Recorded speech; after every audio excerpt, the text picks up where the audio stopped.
Hay cientos de perspectivas acerca del periodismo y de cómo todo periodista debe poseer cualidades únicas.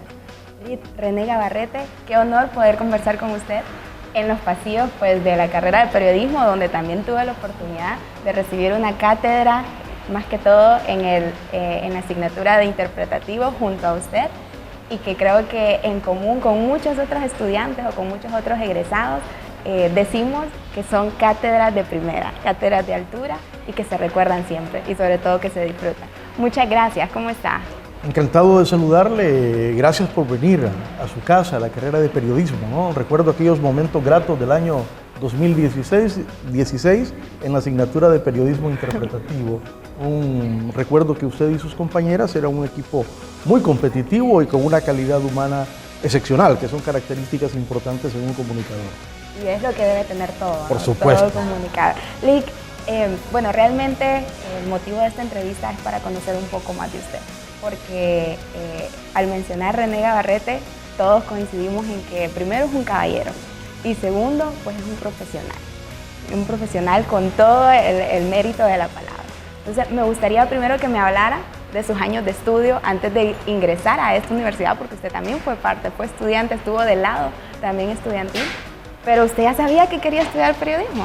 Totalmente, mi lenguaje es bastante civilista, pero soy miembro de la segunda promoción, ¿verdad? De la carrera de periodismo. Realmente en mi adolescencia no tenía en mi agenda de vida estudiar periodismo. Sin embargo, decidí estudiar en el nivel medio magisterio, formarme para ser maestro de educación primaria. Entonces realmente en algún momento como estudiante de magisterio, pues hubo una oportunidad de desarrollar un programa de estudiantes de magisterio en una radio, en el departamento de Santa Bárbara, en la cabecera departamental, en Radio Ondas del Lua justamente. Y a partir de ahí, pues me agradó esto del micrófono, de la comunicación, sentí que se ayudaba mucho, que la comunicación servía mucho para fomentar diferentes proyectos, diferentes objetivos. Me gustó el micrófono inicialmente, trabajé en algunos programas de radio, incluso en la parte deportiva, y pues me atrapó, me cautivó mucho la comunicación y el periodismo, y luego regresé a San Pedro Sula, me matriculé en la Escuela de Periodismo, en nuestra carrera, y comencé a estudiar, a trabajar paralelamente en esta profesión en Diario La Prensa. Excelente, Lick. Sí. Y ya estando aquí dentro de estas aulas, pues yo sé que todo ha cambiado, ¿verdad? Y usted ha visto de a poco cómo ha cambiado y que esperemos que sea para mejor, ¿verdad? Y actualmente, pues, la carrera de periodismo va avanzando aún más y eso es algo que nos alegra a todos los que cursamos alguna de las asignaturas aquí. Pero ¿cómo fue ese proceso estudiando aquí el periodismo? ¿Y qué catedráticos recuerda usted que fueron los encargados de formar su criterio en el periodismo? Mire, fue un momento fascinante, pleno, intenso, de principio a fin, porque siempre la carrera ha tenido muchos retos. Bueno, catedráticos, recuerdo mi catedrática de Introducción al Periodismo, la licenciada Doris Elizabeth Chessman. Recuerdo al licenciado Montero, que fue también mi catedrático, por supuesto el licenciado Nelson Edgardo Fernández, que era mi catedrático y era mi jefe, o sea que pues me regañaba de día y me regañaba de noche, ¿no? De acuerdo. Entre muchos otros, el licenciado Jesús Echeto, pues no tuve la oportunidad de ser su alumno, pero obviamente sí fue mi docente dentro de las instalaciones de Diario La Prensa. Fue un proceso intenso donde veníamos estudiantes de diferentes regiones del país, aquí nos hermanamos, aquí soñamos, aquí idealizamos, y lo importante que también en esa temporada, que era una fase incipiente de la carrera, tuvimos oportunidad de luchar mucho, ¿no? De luchar mucho con bastante coraje por tener mejores condiciones para la carrera de periodismo, que es una lucha permanente y que siempre la vamos a tener y que siempre la vamos a asumir, porque tenemos que ser mejores cada día. Así es, Lick, pero usted se imaginó, bueno, ahora retornémonos a esos años donde usted estaba estudiando. ¿Usted se imaginó algún día que iba a cambiar el rol de papel de catedrático a estudiante y que iba a pasar pues, a ser el encargado de impartir la cátedra a los aspirantes al periodismo? Realmente no. Mi sueño siempre estaba asociado a la práctica del periodismo, pero no tenía mayores perspectivas en cuanto al campo docente. Las comencé a alimentar una vez al egresar, que comencé a formar parte de de una universidad local, la Universidad de San Pedro Sula, en el área de comunicaciones, y allí prácticamente comencé mi carrera docente. Ahora, claro, la docencia siempre ha sido, creo, tener la vocación, y además de tener la vocación, sí tengo un mandato, porque cuando mi madre falleció, justamente yo tenía 16 años, ella me dejó en una misión, me dejó estudiando magisterio, porque ella admiraba mucho a los maestros, tenía mucho respeto por esta carrera y obviamente quiso que yo fuese maestro. Bueno, como los niños son más inquietos, entonces yo preferí ser maestro en el campo de la universidad, pero sí amo la formación y amo la docencia. Con mayores retos, ¿verdad? Totalmente, el correcto. campo universitario. Sí. Bueno, pasa 20 años, me comentaba tras cámara, en esta universidad privada, y después se le da la oportunidad de entrar aquí a los salones del área de periodismo de la UNAVES. ¿Cuándo sucede eso? Yo sé que yo estaba en esa promoción y fui pues parte de esos primeros alumnos que recibieron clase con usted, y si nosotros que fuimos los primeros estamos encantados aún, claro, no digamos las generaciones siguientes. Por supuesto, fue el 2016 y por invitación del máster Alfredo Benjamín Aces, que era coordinador de la carrera en ese momento, la asignatura era Periodismo Interpretativo, una asignatura que yo cursé y con patrones dentro de su matriz que yo procuré emular en mi vida profesional y en mi vida académica. Mire, fue un momento verdaderamente emocionante. Yo sabía la responsabilidad que tenía y la responsabilidad era mayor porque realmente el catedrático que yo suplía pues prácticamente fue mi maestro en el periodismo, la persona que me insertó en este mundo de las comunicaciones, el licenciado Nelson Fernández. Entonces, suplirlo a él para mí era pues, verdaderamente emocionante y yo sabía la responsabilidad que tenía, por supuesto. Hubo nerviosismo, pero sobre todo hubo la necesidad de continuar estudiando y de procurar que periodismo interpretativo fuese una clase competitiva, como lo manifiesta nuestro pensum académico totalmente, ¿no? Y así debe ser. Lic, después se le presenta otro reto y es pues impartir las clases que por años el licenciado Jesús Echeto, que yo considero igual que es uno de los mejores pilares que ha tenido periodismo, brindaba.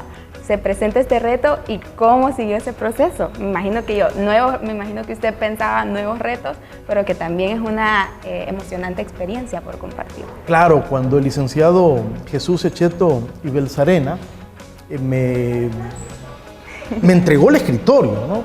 Me entregó sus marcadores, sí.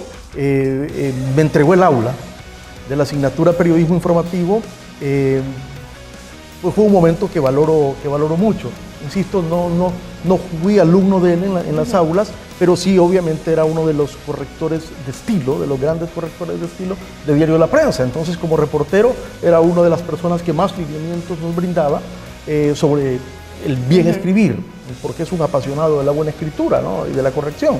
Y además, con el licenciado Echeto había un reto adicional, porque además de ser un docente extraordinario, apasionado, yo lo veía impartir clases y se enrojecía. Producto de la pasión y de la entrega, también había un componente importante que creo que es inherente a todo formador de jóvenes, y es la calidad humana. El licenciado Jesús Echeto es uno de los seres humanos más extraordinarios que yo conozco, más correctos, de mejor trato. Entonces, también eso representaba un reto adicional por la calidad humana que el licenciado Jesús Echeto tiene, un apasionado. Así que realmente impartir clases que correspondieron al licenciado Fernández, al licenciado Jesús Echeto, al licenciado Martín Montero García, que sí fue mi profesor en la asignatura de Periodismo de Opinión, y obviamente asumir también algunas clases que habían pertenecido a la licenciada Patricia Murillo de García, que está activa en nuestra carrera, que afortunadamente regresó. Pues imagínense, retos colosales, emocionantes, y obviamente continuamos aprendiendo con el ejemplo de ellos. Dick, me comentaba usted que estuvo en radio para iniciar, también estuvo en medios impresos, pero usted también es consultora. Hábleme de esos proyectos que usted tiene, porque realmente ha sido multifacética su área en el periodismo. Totalmente. Yo siempre he creído que los planes de la carrera de periodismo deben evolucionar, y afortunadamente han evolucionado. Ahora tenemos un plan nuevo. Y ese plan nuevo también incluye materias de orden gerencial y extiende la comunicación a otros campos.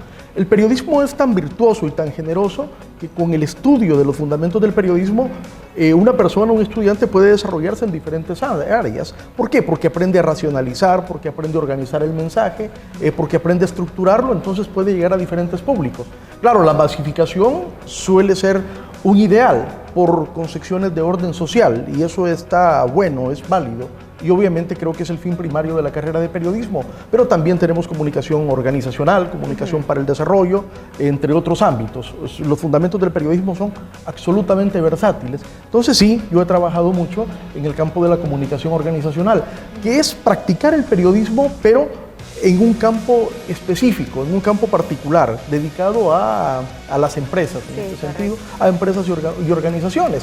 Algunas veces, tradicionalmente, se podría decir que es una especie de construcción de espejismos, pero no, la comunicación tiene ámbitos éticos tanto dentro de las empresas como fuera de ellas. La realidad ahora es diferente. La transparencia, los valores, la honestidad empresarial también se ha convertido en uno de sus principales activos y es un negocio. Entonces, entablar vínculos de comunicación en medio de las organizaciones es una tarea que me ha apasionado y obviamente la he desarrollado durante muchísimos años en diferentes empresas en Honduras. Soy consultor en el área de comunicación organizacional y campos afines totalmente a ello.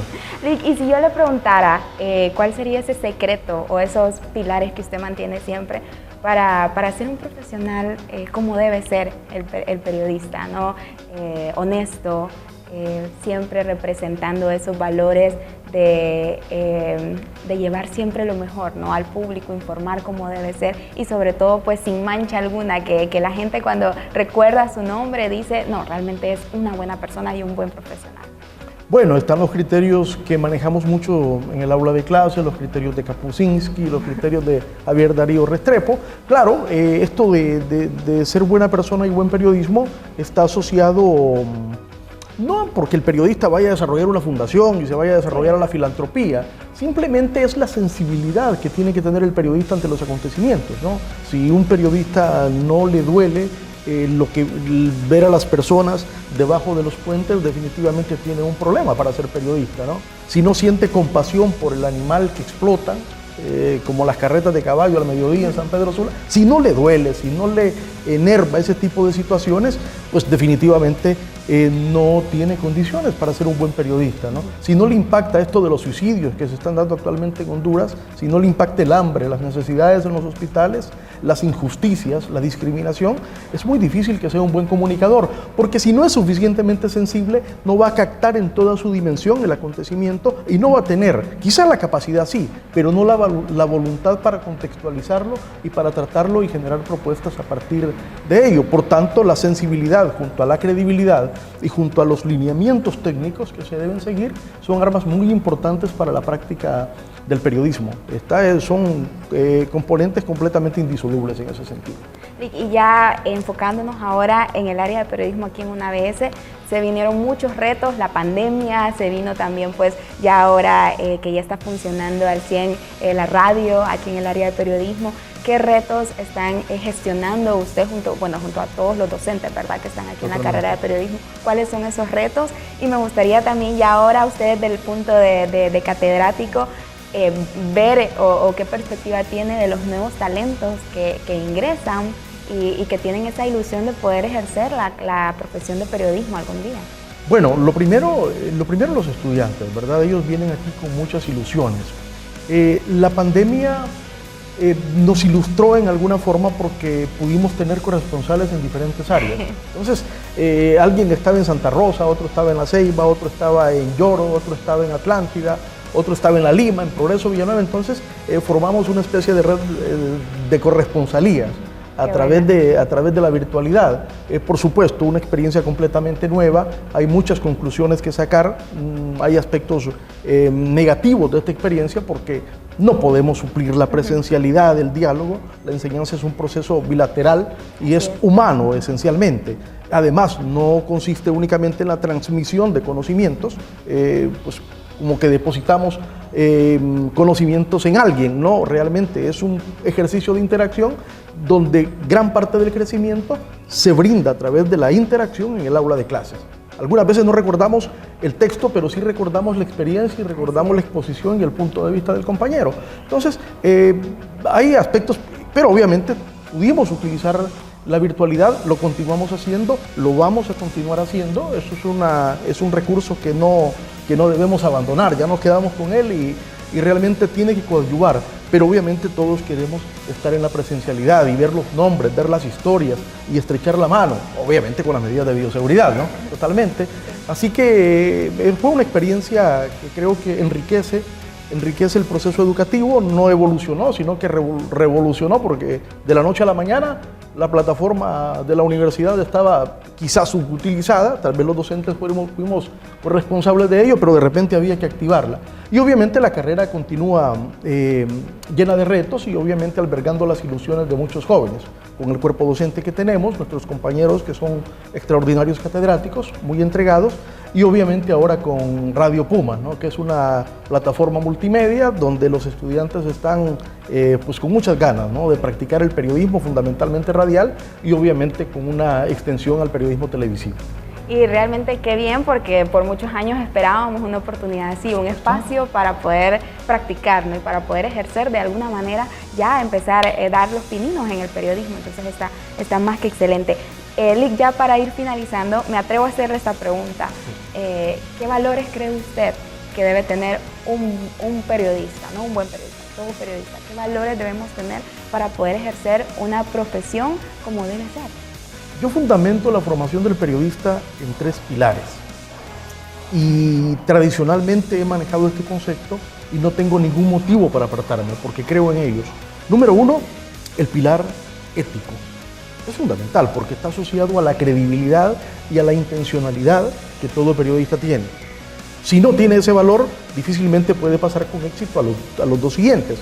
El segundo es el pilar técnico. Es la decisión de estudiar periodismo y de comprometerse a hablar bien y a escribir bien para una transmisión eficiente del mensaje. Esa es la herramienta totalmente, ¿no? Y en la fase 3, el pilar cultural. Es esencial. Claro, los periodistas no seremos especialistas en todos los campos como lo pretendía Miguel de Unamuno, pero tenemos que estar conectados necesariamente con la vida, independientemente de un área particular que nosotros practiquemos. Tenemos que estar conectados con todo, ¿no? Porque somos periodistas para todo, no estamos matriculados con un área. Entonces el pilar cultural está muy asociado a la cultura, a la ilustración, y como nosotros no solamente somos recolectores de información, informadores, sino que somos también formadores, sino que también ilustramos a la opinión pública, tenemos que hacer un esfuerzo enorme por ilustrarnos, por leer y por saber qué está pasando en el mundo en sus diferentes ámbitos. Eso es esencial. Ya por último, Lic, me gustaría que le enviara un mensaje a quienes van a ver este video y en especial a aquellos jóvenes que les gustaría ingresar a estudiar en la carrera de periodismo, pero que han de pensar, yo soy muy tímido, yo no soy bueno en esto, no voy a ser bueno en esto, pero ya vimos, y creo que usted es ejemplo de ello, que hay tantas áreas para poder ejercer periodismo, no solamente en la televisión, no solamente en la radio, sino que hay tantas áreas en las que un periodista puede destacar. Entonces me gustaría que les hiciera esa invitación a esos jóvenes que desean con todas las ganas del mundo poder ingresar e incursionar en esta carrera tan bonita que es el periodismo. Realmente siempre vivimos una experiencia con los estudiantes. Introducción al periodismo, pues cuesta mucho, ¿no? Que hablen, que se suelten, que participen, ¿no? Lo abordan al docente una vez que termine una especie de lobby, pero no se atreven a hacerlo en medio de los 30, 40 alumnos. Ya cuando estamos en la fase final hay que pararlos, ¿no? Porque ya hablan mucho y todo lo demás. Y eso es bueno, correctamente. Significa que han desarrollado el discurso. Entonces todo esto pasa por la seguridad y obviamente por el reforzamiento de la autoestima, y la academia también sirve para ello. Muchas veces no nos atrevemos a decir las cosas y todos tenemos cosas importantes que decir, simplemente porque la autoestima no está bien, pero a medida evolucionamos en el campo académico, pues obviamente vamos ganando confianza, vamos ganando con seguridad. Y recordar que el mejor instrumento para poder atreverse a decir algo, a hablar algo, es justamente formarlos y estar seguro de lo que estamos haciendo totalmente. Pero es un concepto de autoestima y poco a poco todos vamos evolucionando en ello.